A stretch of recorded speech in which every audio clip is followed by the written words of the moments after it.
Assalamualaikum warahmatullahi wabarakatuh. Kembali Anda di HW Podcast dan kita kembali hadir di setiap minggunya pada hari Senin, tentu di jam 17 sore hari.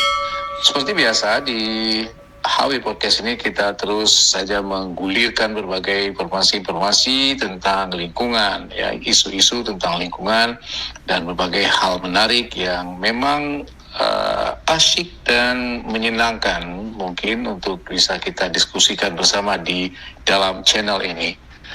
Oke, hari ini kita akan sedikit kembali mungkin berbalik beberapa waktu yang lalu kita pernah juga berbicara tentang burung. Namun ini lebih spesifik, kita bicara lagi tentang burung dalam topik yang berbeda dengan yang sebelumnya.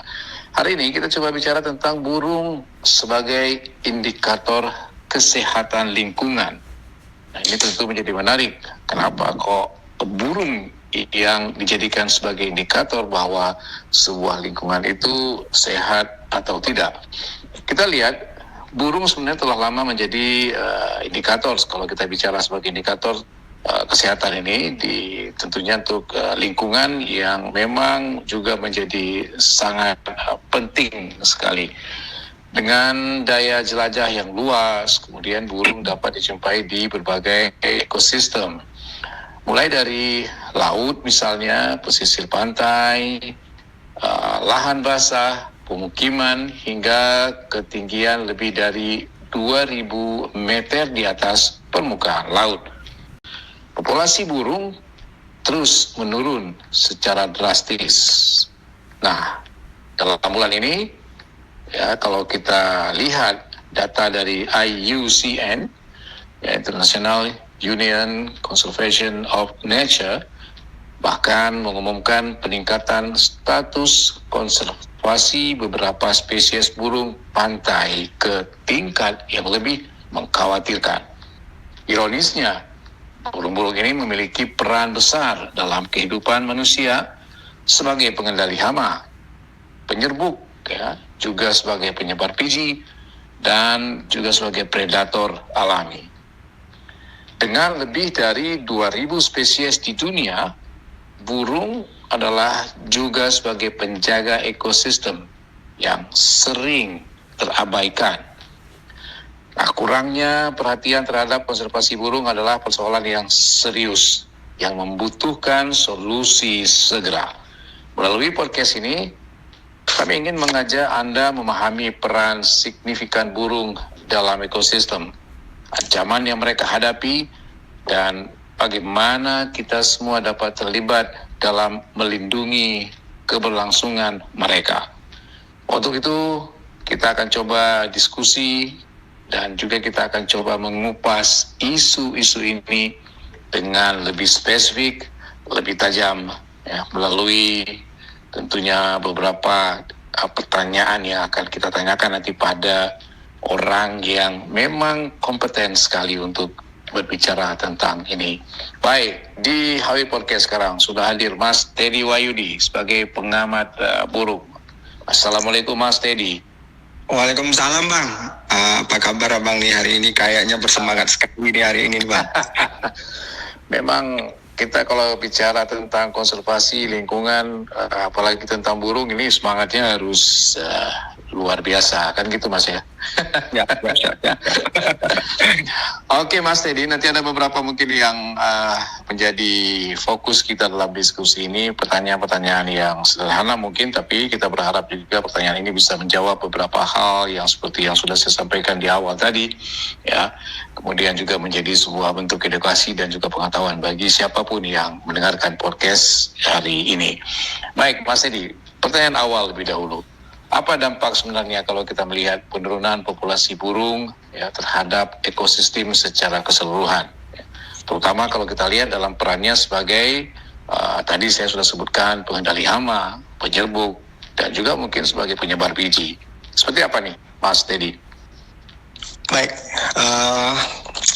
saya coba ini pertanyaannya sebenarnya tidak ringan ini pertanyaannya Bang. Ini pertanyaan yang tidak juga umum, tapi memang perlu dipertanyakan menurut saya.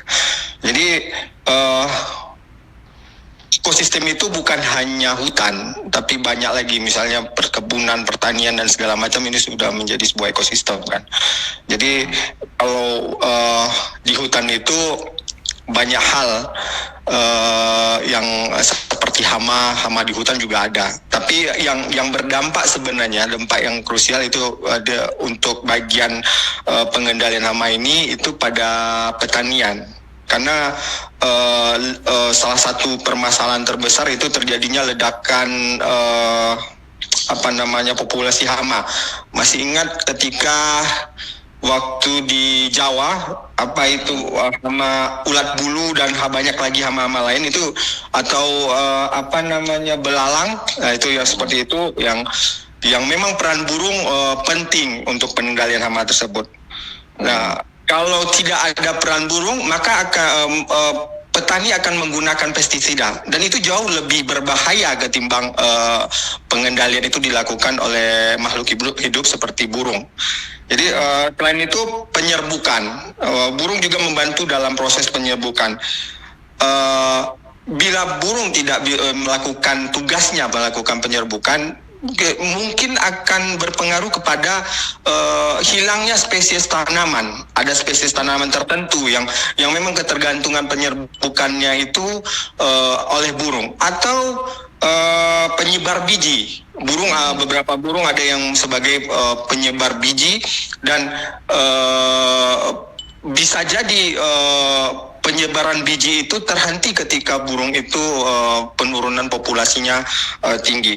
Namun dampak jangka panjangnya itu terjadinya gangguan siklus pakan atau siklus makanan yang menurut saya itu sangat berbahaya, karena ya itu tadi, ketika salah satu siklus itu terpotong akan terjadi overpopulasi pada siklus spesies yang lain, salah satunya binatang, atau bisa kita ambil contoh seperti kejadian di tahun 50-an di zaman Mao Zedong, yaitu ketika ada 4 spesies, salah satunya spesies burung pipit pemakan hama padi, itu dilakukan gerakan pemusnahan, sehingga ketika dilakukan gerakan pemusnahan itu peningkatan populasi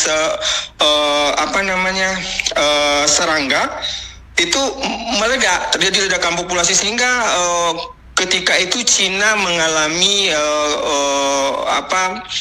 kekurangan makanan akibat hal tersebut, karena pertanian tidak bisa berjalan dengan baik, tingginya populasi hama, ya seperti itu menurut saya. Iya. Kira-kira gitu menurut saya, Bang. Baik, Mas Teddy, kalau kita lihat atau amatan Anda lah selama ini khususnya di lingkungan katakanlah di wilayah Aceh secara umum, ya, ada temuan tidak, kalau kita katakan sekarang sebut saja petani padi, ya, khususnya begitu, misalnya masih menggunakan jaring untuk supaya artinya mereka mencoba untuk supaya burung tidak memakan padi-padi yang sudah mereka tanam. Bagaimana Anda melihat ini situasi seperti ini sekarang? Apakah masih dominan di Aceh atau seperti apa?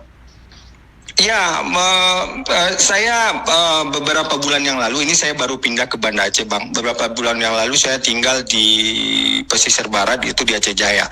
Nah, kebanyakan petani-petani tersebut untuk pengendalian hamanya adalah memasang jaring.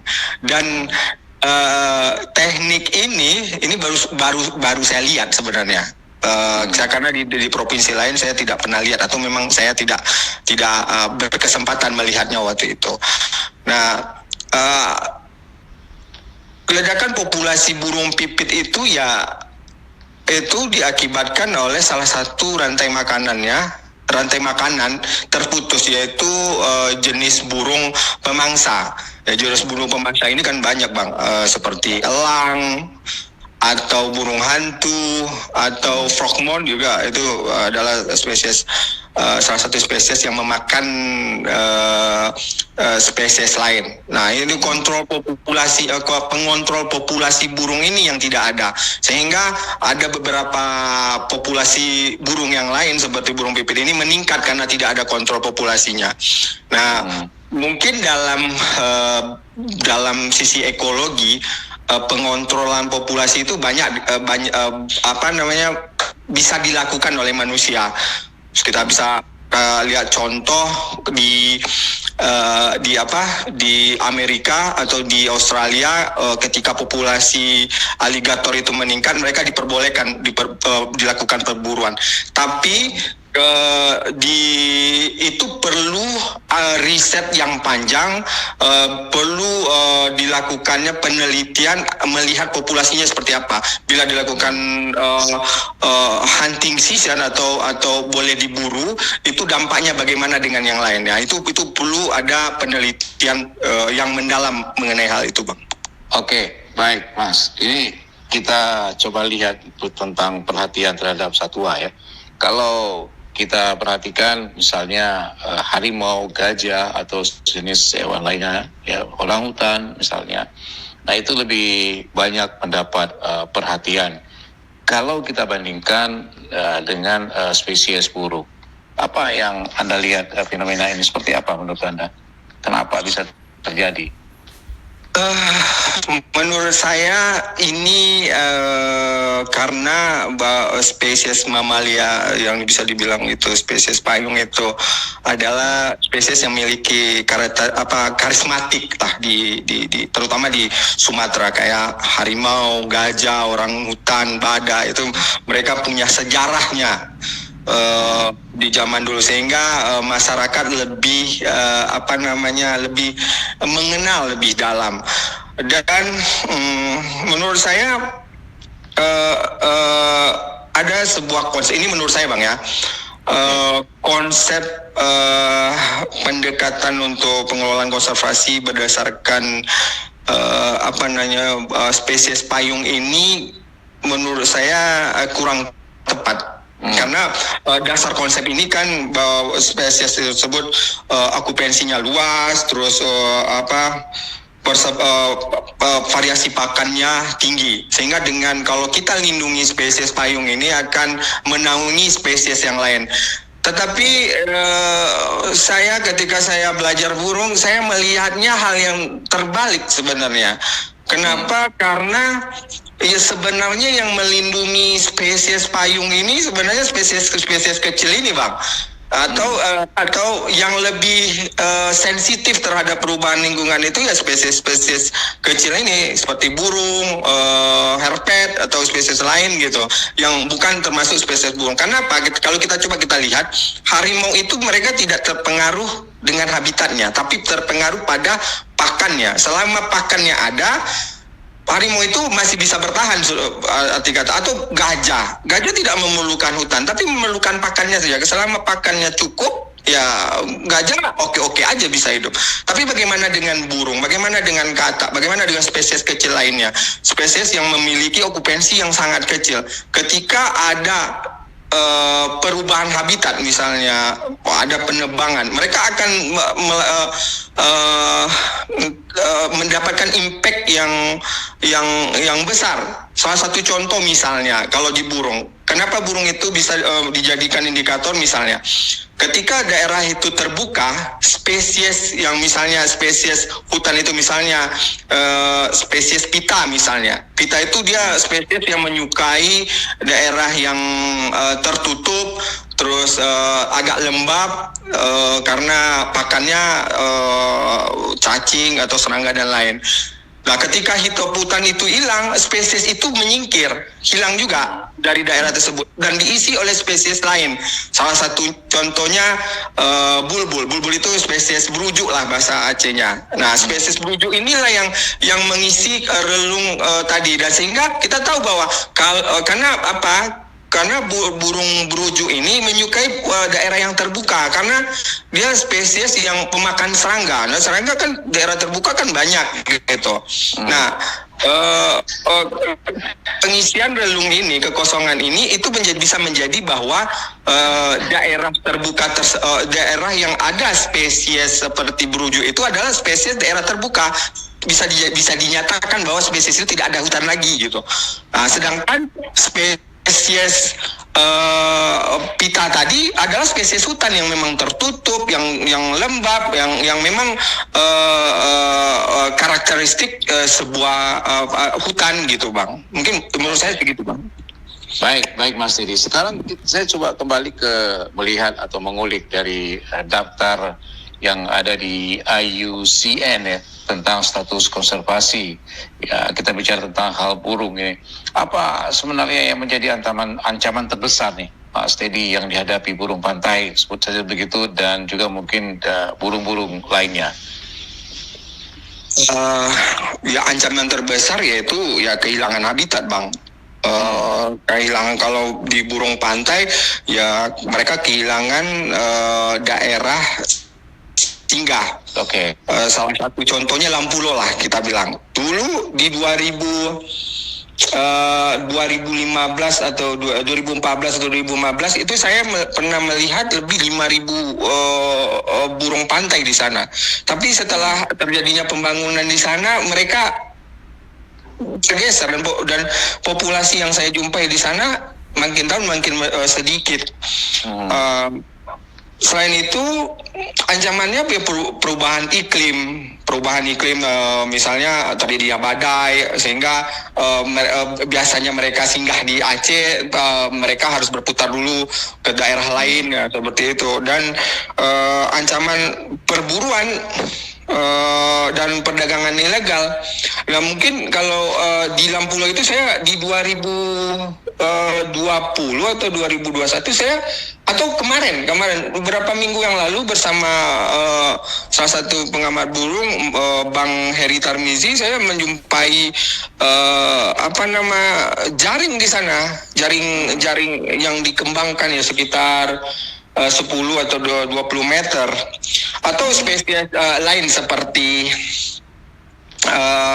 poksai jambul. Nah, poksai jambul ini karena kehilangan habitatnya, sering diburu. Kita tidak tahu populasi di alamnya sebanyak apa. Nggak tahu lagi kita populasinya. Tapi kita banyak tulisan yang mengatakan bahwa perdagangannya tinggi. Arti kata jumlah di perdagangan yang diperjualbelikan bisa dilihat, tapi populasi alamnya tidak bisa dilihat. Nah, itu salah satu dampaknya, bang. Dampaknya dari ancaman-ancaman tadi, bang. Artinya kalau penjualan tinggi, permintaan juga tinggi secara teori ekonomi ya, Mas Teddy? Ya, betul bang. Ya, itu biasanya seperti apa sih konsumen yang mereka mau membeli jenis-jenis burung yang seperti itu dari amatan Anda atau Anda temukan di lapangan, Mas? Jenis-jenis burung berkicau lah, bang. Kayak syama itu apa bahasa Indonesianya? Maksud saya begini. Para pencinta burung yang dikandangkan, yang mendengarkan suara, mereka lebih tertarik pada burung-burung yang suka berkicau. Salah satunya poksai jambul itu. Nah, namun yang mungkin yang lebih bermasalah menurut saya, ketika mereka pertama mengambil itu di alam. Yang kedua, ketika mereka tidak suka dengan burung tersebut, mereka lepas sembarangan. Okay. Salah satu contoh seperti di Ujung Panju kalau nggak salah saya, itu ditemukan kakak tua raja yang merupakan spesies endemik dari Papua. Nah itu berbahaya. Atau salah satu contoh kerak kerbau lah, atau spesies yang itu endemik Jawa, tapi menjadi invasif, populasinya meledak di Sumatera. Salah satu kasus saya lihat itu di Nagan Raya. Saya pernah melihat lebih dari 5.000 ekor spesies ini, dan itu berbahaya untuk spesies lokal nantinya, karena akan ada seleksi atau pertarungan untuk mendapatkan atau sumber daya pakan, begitu bang. Baik, Mas Teddy, kita lihat juga sekarang ini banyak sekali di mana-mana ya, di Indonesia secara umum ada kontes memperlombakan suara burung dan sebagainya, dan hadiahnya juga sangat luar biasa sekali, menarik, dan kita nggak heran seperti yang Anda singgung tadi ya, dikandangkan, kemudian diperlombakan, suara dan sebagainya. Nah, Anda melihat ini apa yang Anda lihat dengan kejadian fenomena seperti ini, menurut Anda seperti apa? Ya, fenomena seperti ini akan menjadi masalah terhadap populasi burung di masa depan, Bang. Karena walaupun ada penangkaran, tapi pada akhirnya mereka tetap mengambil sumber dayanya di alam. Ya, kita bisa bicara banyak penangkaran. Sekarang orang banyak bisa penangkaran burung ini, bisa penangkaran burung itu. Tapi ketika kita lihat sebenarnya ketika penangkaran itu gagal, mereka mengambil source juga sumber daya di alam gitu. Terus satu lagi yang sungguh cukup menarik fenomena akhir-akhir ini, beberapa tahun ini, itu ada sentuari itu yang dibikin kayak salah satu yang dimiliki Irfan Hakim, walaupun mungkin punya izin dan segala macam, tapi bagaimana yang tidak punya izin? Di Aceh saat ini itu menjadi salah satu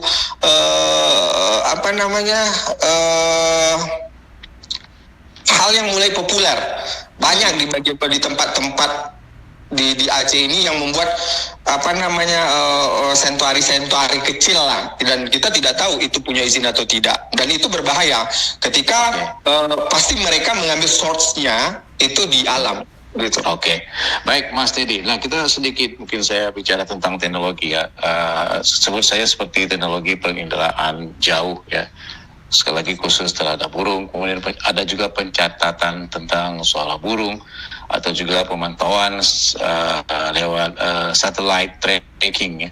Nah, ini kan bisa digunakan untuk salah satu upaya untuk meningkatkan efisiensi dari bagian dari upaya untuk konservasi burung tersebut. Bagaimana Anda melihat hal ini, Mas? Pengembangan teknologi pada konservasi burung itu sangat, menurut saya beberapa tahun ini sangat pesat, Bang ya. Salah satu contoh itu adalah menggunakan survei akustik. Itu survei yang dilakukan merekam suara burung di alam langsung. Nah, survei lakukan di Ulu Masen di tahun 2002 kalau nggak salah, dan itu sangat efisien sekali. Selain modal surveinya kecil, terus data yang kita dapatkan banyak, dan data-data burung yang ketika survei visual encounter survei kita lakukan, survei langsung kita lakukan, kita nggak ketemu spesies tersebut, tapi ketika kita cek rekamannya, ternyata kita menangkap spesies yang berbeda.